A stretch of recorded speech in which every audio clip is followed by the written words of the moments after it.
Hey YouTube, Shukunshub here with a review of the Power Rangers Super Megaforce Turbo Falcon Megazord. So this is our last of the Megazords for Super Megaforce, and it's actually really cool. As with all the previous releases, this is about $34.99 at most major retailers. I picked this up at Target, I think, for $32.99, so it kind of depends on where you go.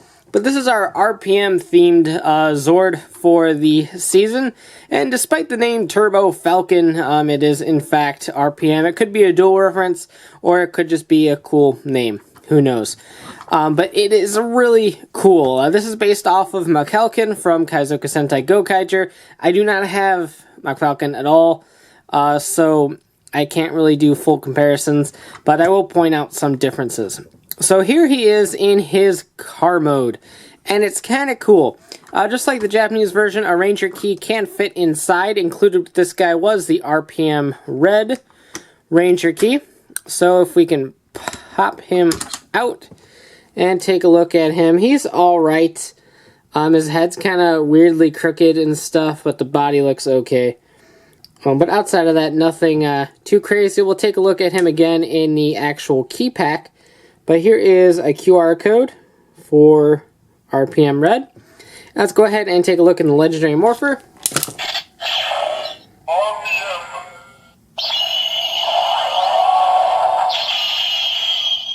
Shocker. And to place him back, there's a little key slot in there. You just stick him into the key slot, bring his legs down, bring his arms down, and fold that back. So now he is driving again. So that's kind of a neat little feature that carried over from the Japanese version. But here we go. There are a few noticeable differences right off the bat. There's no flame decals up here. In fact, there's no decals at all. It's all paint. This toy would have very much benefited from a sticker sheet, but alas, we do not have a sticker sheet. Maybe there's a lot of creative people in this fandom. Maybe someone wants to make a sticker sheet. That'd be kind of cool. I would actually definitely purchase those. But it's actually a fairly decent size for a US Megazord. It's nowhere near as big as Machalcon, but it's still a pretty hefty little size. And there are a few Zord Builder ports in this mode. Obviously, these up here for the combination with the Legendary Megazord. There's some on the wheels down here too. But most of them are actually taken up right now, so there's not a whole lot you can do to add on to the actual car. But he does roll a little bit, and when a key is inserted, these wheels actually do some weird noise thing. We'll try to do this.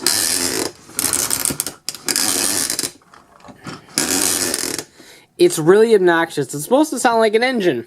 It just kind of sounds like some sort of dying duck. But alas, it is a feature. But if you go ahead and pop the key out, we don't really need him anymore, and close that up, he rolls with no problems because those wheels don't activate the little gear noise. So he does roll very well, and I do have to say I like the mode. Despite the fact that a lot of the flame decalings are gone on the spoilers here and on the front, it still looks nice, and the lack of the flames kind of give it a little bit more of a streamlined look, and less of a decorative look. So it's not something that's really a deal breaker for me, but I really do enjoy this mode. And like I said, we gave it a Megazord mode, which I think is absolutely fantastic, and I'll get to that later on in the wrap-up. But to transform this guy, you basically have to take him completely apart. Every single piece that can come apart should come apart. And yes, this is supposed to come off. It does come off really easy, but it is supposed to come off. I'll flip these back down. We won't need those. These will become the arms. Obviously, these right here will become the legs. All you do is split them apart.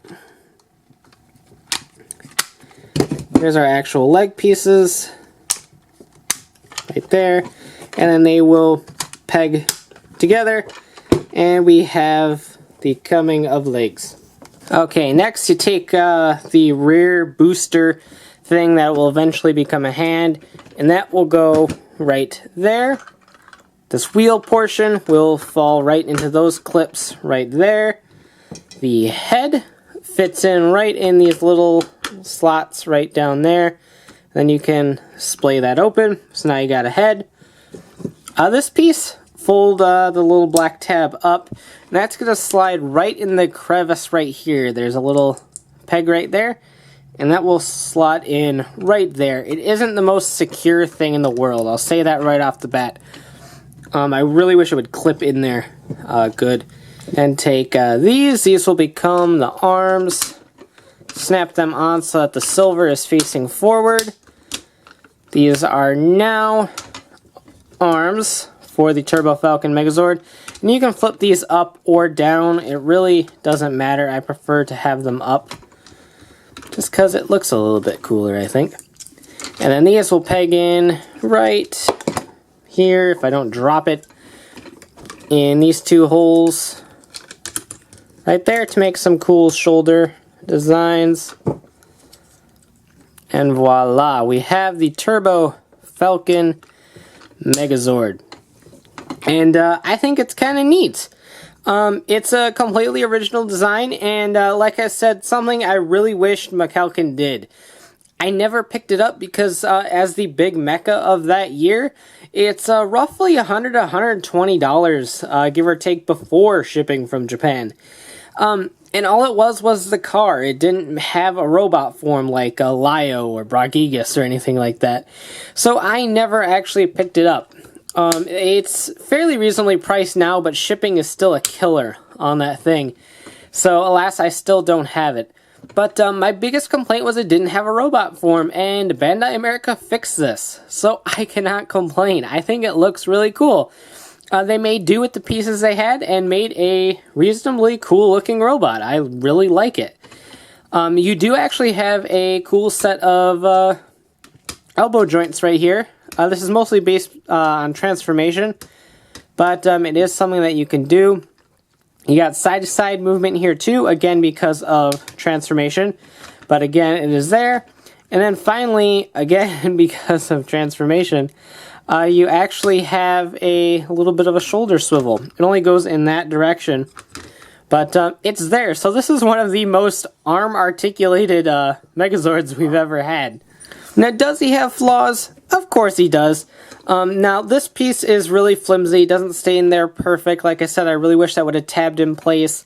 And of course, you get a little bit of blandness going on. The flames kind of would have spiced him up a little bit, particularly down in the legs or up in the shoulder area where the spoiler parts go. But again, it's not that big of a deal breaker for me. This is a Bandai America product, and for $32.99, I really can't complain all too much. Again, the fact that they gave it a Megazord mode I think is fantastic. Zord Builder port-wise, you still have these two open up here, but outside of that, I don't really think you have anything else really to work with. You have slide-out pegs back here that you could use, but outside of that, he doesn't really have a whole lot of Zord Builder compatibility working for him. But of course, you can go ahead and pop his arms off and place different arms on there if you so choose. So there's a bunch of different things you can do, but at the core, I really do like the Megazord mode. Now, to go ahead and transform him back into his car mode, again, you just completely dismantle him. Some of these plastic clips aren't that strong, so the wheels and stuff do have a tendency of falling off sometimes. Flip these back down and peg these back together. These will go right on the back. The hand right here is actually a little bit difficult to get on sometimes. Spoiler pieces will snap right in there. This piece will go right in there. These two pieces will just go ahead and kind of plug together. There's a couple tabs along him that will hold it in place. For now, you take the wheels. Those go right in there. The little cockpit cover go right in there, and then slide these two Zord Builder ports out.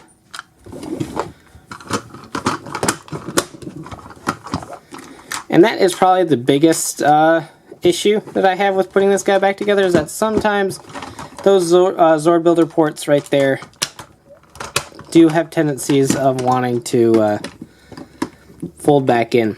And of course I messed up the spoiler. So now that we have him back in his card mode, we can do the transformations. So first up is the RPM Legendary Megazord. I forgot the order that these were going in now. But basically, you bring in the Legendary Megazord, pop off the sub and the hauler, wheeler, I think it's the wheeler, whatever. And those will just hang out and he will plug right in there, kind of like the Lion. And there we have the RPM Legendary Megazord, or Legendary RPM Megazord. He rolls, that's about it. You can put his swords in his hand, which we'll do actually, because we're going to need to pop out his swords anyway. So you can do that, grab his other sword, I can go... I'm just dropping things left and right today. Go right in there, and that is really all you got. Now, thanks to the Legendary Megazord being there, you can attach all sorts of things to the Zord Builder ports. These front ones on the wheels are still open, so you can attach some cycles or claws or whatever you want to the front of the car. But yeah, he's not too bad, but not particularly a fond combination either. Can't win them all. And then finally we have one last combination, the Ultimate Legendary Megazord, the final combination for this show. And it actually turns out fairly decent, spoiler alert. So basically, once again, we're going to have to pretty much dismantle this entire thing. You can leave these, actually you can't leave the spoilers on, you have to switch them around. So, everything will come apart just like so. Now this thing you can leave together, and what's going to happen is this is going to split open and fold up just like so. So you got this looking thing here. That's going to fit inside of Legendary Megazord's belly. So these will become the feet. Obviously, I lied, you do not have to flip them around. And so take your Skyship portion of the Legendary Megazord. That's all you need. You don't even need his hat. You just need the big red brick. And that will go right into those Zord Builder ports right there. And now you got the comings of feet. You can flip these up. That is a remnant of the Japanese transformation. There are a little bit of pipe molding details in there, but nothing's painted, so you can't actually see any of it. But it's something that you should probably do anyway. Back here, you're going to want to take this piece, fold the wheels back, and these will plug in right here. You can flip it around the other way too, but I've found that doing it this way hides this little gray brick piece a little bit better when you're looking at it from a frontal angle. Fold this down and in, lock that in place, and then this big old piece will just slide right in and lock in there, just like anything else that you generally shove inside the Legendary Megazord. Now you're going to take the arms from the Q Rex Megazord and attach them to the Legendary Megazord. Just like that, and then open up the dinosaur head on that arm. I like to leave it closed because I think it looks cooler. And then take this little piece right here, and that just plugs right onto that fist to make a bigger fist. And you can flip that up to make it look more like a hand instead of like some weird kind of clenched booster thing. So now he's got a big old hand and a big old drill. And then finally we're going to need a helmet.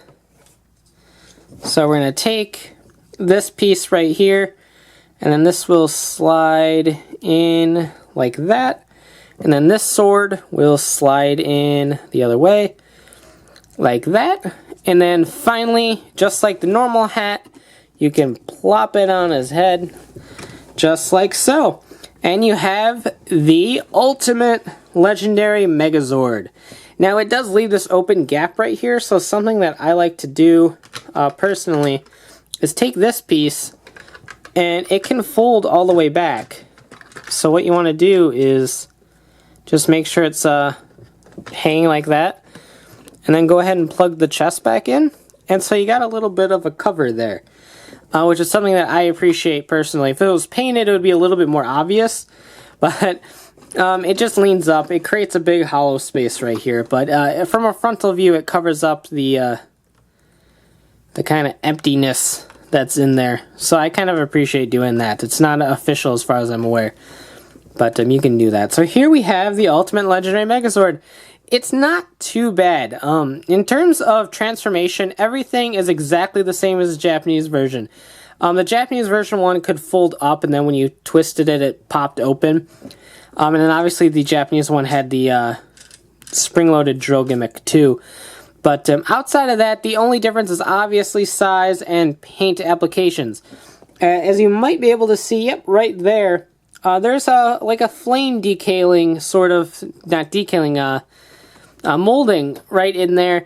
And those were actually really gorgeous stickers in the Japanese version. And unfortunately, we do not have those here.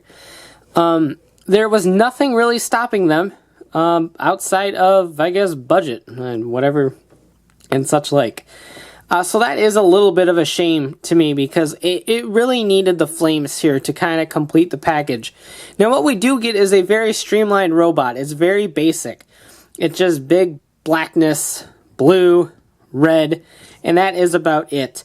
So I think that is probably the biggest flaw in this combination, is just the lack of detail. It looks very bland. But in terms of structure, it is very cool. It is very solid. You do have a couple Zord Builder ports to add on to, especially up here.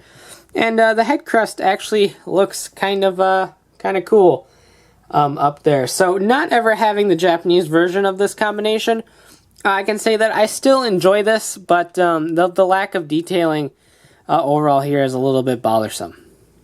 So at the end of the day, I can say that the Turbo Falcon Megazord is my favorite of the 3 Megazords released for Power Rangers Super Megaforce.